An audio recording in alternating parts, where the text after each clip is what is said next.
Hey guys, welcome into another overclocking video. These are the two 6600 XTs again, and currently mining ETH plus TON, dual mining, drawing roughly 200 watts on average.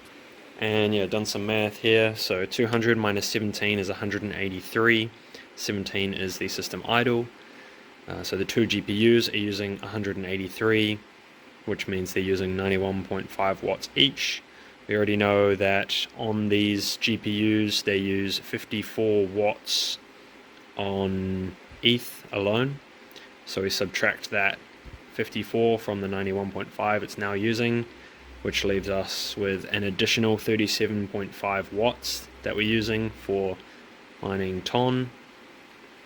So we're getting 1.2 gigahash of TON for 37.5 watts, and that gives us an efficiency of 0.032 gigahash per watt.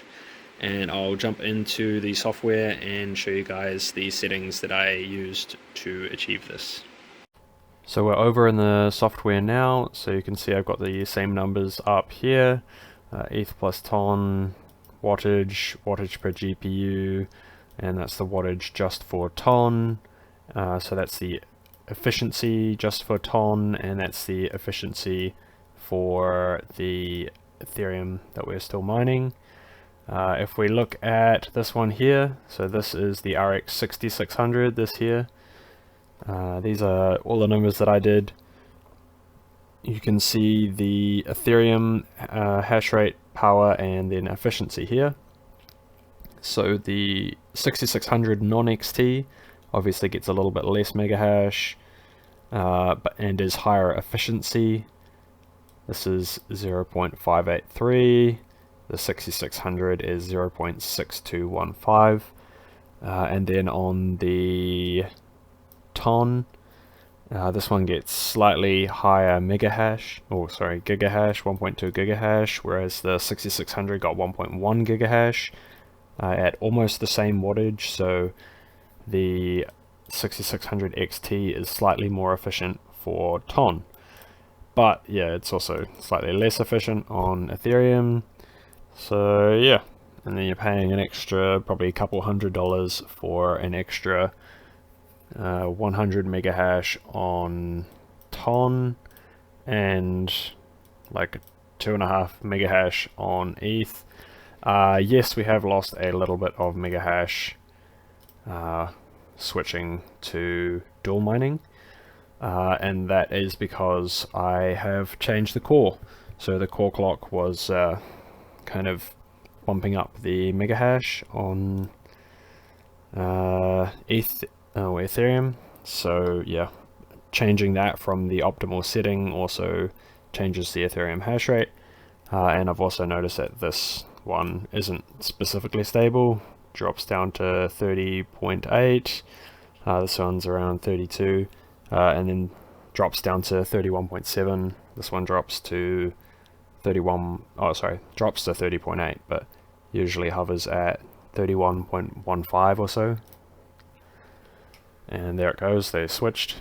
But yeah, I just used the numbers 31.5 for ETH and 1.2 for TON. 1.2 gigahash for TON, because it was around about the average. So these are the overclocks here. I'll show them separately. So power color, if you've got a 6600 XT power color, this is the settings that it would use. If these settings don't work, simply up these by 10. So this is 770, that'd be 710. Memory controller voltage up by 10. Core voltage up by 10, and memory voltage up by 10.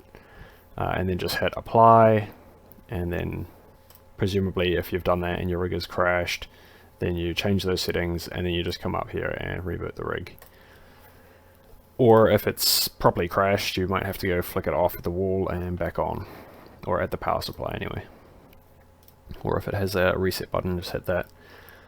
Yeah, so 6600 XT is still efficient. It's pretty damn good, but I prefer the 6600 non-XT. There's minimal benefit to having a 6600 XT, a couple of extra hash rate, slightly more efficient on Ton, but then slightly less efficient on Ethereum on the dual mining. So yeah, not really any reason for me to be buying them. But if you're looking at like two that are the same price, like for some reason you're looking at them buying them secondhand, and you can find a 6600 XT and a 6600 at the same price, obviously you'd want to go for the 6600 XT because it's a better card, it has more resale value, gets slightly more bigger hash on both ETH and TON, and probably all the other algorithms that we're going to test. So those, yeah, the rest of the algorithms will be up next. So I'll do Raven, Flux, and Ergo all on this GPU, unless I have any problems doing any of them. If I can't get it stable on any of them, I won't bother putting a video up. But yeah, should be doing those up next. So that's all I've got for this video. I don't even think I showed the XFX settings, but yeah, here they are. Pretty similar, apart from the memory clock probably, and a couple of the millivolt settings. Yeah, but anyway, thanks for watching. That's all I've got for this one.